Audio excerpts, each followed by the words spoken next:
Hello friends, నేను మీ Errabelli Rajinikanth, political analyst. Janapaksham talk షోకి స్వాగతం, సుస్వాగతం.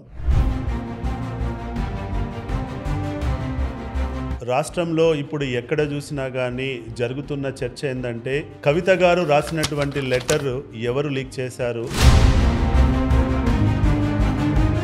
కుటుంబ సభ్యులు లీక్ చేశారా, లేదు అంటే తనే కావాలని చెప్పి లీక్ చేసిందా అనే వాదన ఒకవైపు ఉంటే, ఇంకొక వైపు బీఆర్ఎస్ నాయకులు వచ్చేసి ఏం చెప్తున్నారు అని అంటే, కవిత గారి వెనకాల రేవంత్ రెడ్డి గారి యొక్క హస్తం ఉంది, రేవంత్ రెడ్డి గారి డైరెక్షన్లోనే ఈ కవిత గారి ఎపిసోడ్ అంతా నడుస్తుంది అనేటువంటి వాదనను కూడా మనం చూస్తున్నాం. మరి ఇలాంటి విమర్శలు వచ్చినప్పుడు ఎందుకు రేవంత్ రెడ్డి గారు దీనిపై స్పందించడం లేదు, ఎందుకు రేవంత్ రెడ్డి గారు మౌనంగా ఉన్నారన్నది $1 మిలియన్ ప్రశ్న. బీఆర్ఎస్ నాయకులు చేసేటువంటి విమర్శలు ఎలా ఉన్నాయంటే, కేసీఆర్ గారి ఫామ్ హౌస్లో పిల్లి పాలు తాగినా కానీ ఈ పిల్లిని రేవంత్ రెడ్డి గారే పంపించారు అనేటువంటి పరిస్థితిని మనం చూస్తున్నాం. దీని వెనకాల ఉన్నటువంటి సీక్రెట్ ఏందో చెప్పడం కోసమే నేను ఈ వీడియోని మీ ముందుకు తీసుకొస్తున్నాను.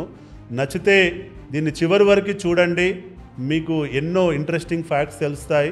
దీన్ని 10 మందికి షేర్ చేయండి. ఈరోజు రాష్ట్ర వ్యాప్తంగా జరుగుతున్న చర్చలో కవిత గారు లీక్ చేశారా లేదా, ఎవరు లీక్ చేశారా అనేది అంశాన్ని పక్కకు పెడితే, ఇందులో ఉన్నటువంటి రెండో కోణం ఏంటంటే రేవంత్ రెడ్డి గారి యొక్క ఇన్వాల్వ్మెంట్. రియల్గా రేవంత్ రెడ్డి గారి డైరెక్షన్లోనే కవిత గారు ఇదంతా చేస్తున్నారా అనేటువంటి ప్రశ్నపై ప్రజల్లో ఎంతో చర్చను మనం చూస్తున్నాం. దీనిపై ఇప్పటి వరకు కాంగ్రెస్ ప్రభుత్వం కానీ, కాంగ్రెస్ పెద్దలు కానీ, టీపీసీసీ కానీ ఎవరు కూడా దీనిపై స్పందించలేదు. రేవంత్ రెడ్డి గారు కూడా దీనిపై ఎందుకు మౌనంగా ఉన్నారనేటువంటి చర్చ కూడా మనం చూస్తున్నాం. నిన్నటికి నిన్న కేటీఆర్ గారు ప్రెస్ మీట్ పెట్టి మా పార్టీలో కాంగ్రెస్ కోవట్లు ఉన్నారని చెప్పి ప్రస్తావించడం మనందరం చూసాం. ఈ రాష్ట్రానికి రేవంత్ రెడ్డి గారు ఒక దయ్యమని, పార్టీని కూడా దయ్యం కింద చూపెట్టడం మనం చూసాం. మరి ఇంత పెద్ద అలిగేషన్ చేసినాక కూడా రేవంత్ రెడ్డి గారు ఎందుకు మౌనంగా ఉన్నారు? బీఆర్ఎస్ నాయకులు చేసేటువంటి విమర్శలు ఎలా ఉన్నాయంటే, కేసీఆర్ గారి ఫామ్ హౌస్లో పిల్లి పాలు తాగినా కానీ ఈ పిల్లిని రేవంత్ రెడ్డి గారే పంపించారు అనేటువంటి పరిస్థితిని మనం చూస్తున్నాం. ఇలాంటి చిన్న చిన్న సందర్భాలలో కూడా ప్రభుత్వం యొక్క ఫెయిల్యూర్స్ని ఎండగడుతూ ఉంటే, మరి ఎందుకు ప్రభుత్వంలో ఉన్న పెద్దలు దీనిపై స్పందించడం లేదన్నది ఎవరికి అంతు చిక్కనటువంటి విషయం. సో ఇందులో రియల్గా రేవంత్ రెడ్డి గారు ఉన్నారా లేదా మనకు తెలియదు.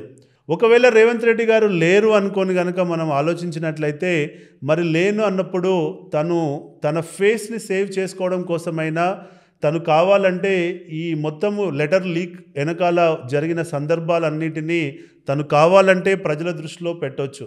ఎలా అని మీరు నన్ను అడగవచ్చు, అది ఎలా సాధ్యమవుతుందని. రేవంత్ రెడ్డి గారు అనుకుంటే సైబర్ క్రైమ్ను కనుక ఇన్వాల్వ్ చేస్తే ఒకే ఒక నిమిషంలో ఈ మొత్తం ట్రైల్ వెనకాల ఉన్నటువంటి విషయాన్ని ప్రజల ముందు పెట్టేటువంటి అవకాశం ఉంది. రేవంత్ రెడ్డి గారు కనుక అనుకుంటే, దీని వెనకాల నేను లేను అని ప్రూవ్ చేసుకోవాలి అని అనుకుంటే, ఒక సైబర్ క్రైమ్కి కాల్ చేస్తే అసలు ఈ లెటరు, ఎందుకంటే అది కొరియర్ చేసింది, డోర్ టు డోర్ కొరియర్ చేసినటువంటి పరిస్థితి ఏం కాదు. అది ఎట్లాగూ వాట్సాప్ ద్వారానే ఒక ప్లేస్ నుంచి ఇంకొక ప్లేస్కి ట్రాన్స్ఫర్ అయ్యి ఉంటుంది. కాబట్టి అసలు ఏ ఫోన్ నుంచి అది ఫస్ట్ స్టార్ట్ అయింది, ఏ ఐపీ నెంబర్ నుంచి స్టార్ట్ అయింది, అది అక్కడి నుంచి ఎక్కడికి వెళ్ళింది, ఎక్కడి నుంచి ఆ టీవీ ఛానల్కి వచ్చింది అనేటువంటి ట్రైల్ ఏదైతే ఉందో, రేవంత్ రెడ్డి గారు అనుకుంటే ఒక నిమిషంలో ఆ ఐపీ నెంబర్లతో పాటు అన్నీ దాని వెనకాల ఉన్నటువంటి కుట్ర కోణం ఏదైతే ఉందో దాన్ని తను ప్రజల ముందుకు ఉంచి, తను ఇందులో నిర్దోషి, ఇందులో భాగం లేడు అని చెప్పి తను ప్రూవ్ చేసుకోవాల్సినటువంటి పరిస్థితి ఎంతైనా ఉంది. ఎందుకనంటే ఇలా వాళ్ళు విమర్శలు చేసుకుంటూ వెళ్తూ ఉంటే ప్రభుత్వంపై నమ్మకం పోయేటువంటి పరిస్థితి వస్తుంది. ఇప్పటికే ప్రభుత్వం అనుకున్న స్థాయిలో పని చేయట్లేదు అనేటువంటి చర్చ మనం ప్రజల్లో చూస్తున్న సందర్భంలో, ఈ బీఆర్ఎస్ కుటుంబ కలహాల వెనకాల కూడా రేవంత్ రెడ్డి గారు హస్తం ఉందనేటువంటి విషయాన్ని ప్రజలు నమ్మితే, ఇంకా ఇప్పుడున్నటువంటి కాంగ్రెస్ ప్రభుత్వం దానికి హై ప్రైస్ చెల్లించాల్సిన పరిస్థితి ఉంటుంది. కాబట్టి రియల్గా రేవంత్ రెడ్డి గారు దీనిపై స్పందించి తన ఫేస్ని సేవ్ చేసుకుంటాడని చెప్పి నేను అనుకుంటున్నాను. మరి మీ అభిప్రాయాన్ని కూడా రేవంత్ రెడ్డి గారు ఎందుకు స్పందించడం లేదు, ఎందుకు తను ప్రూవ్ చేసుకోవడం లేదు, ఎందుకు కవిత వెనకాల నేను లేను అనేటువంటి విషయాన్ని ప్రస్తావించడం లేదు అనే దానిపై మీ అభిప్రాయాన్ని కూడా కామెంట్ రూపంలో తెలియజేయాలని చెప్పి కోరుకుంటున్నాను. జై హింద్ ఫ్రెండ్స్.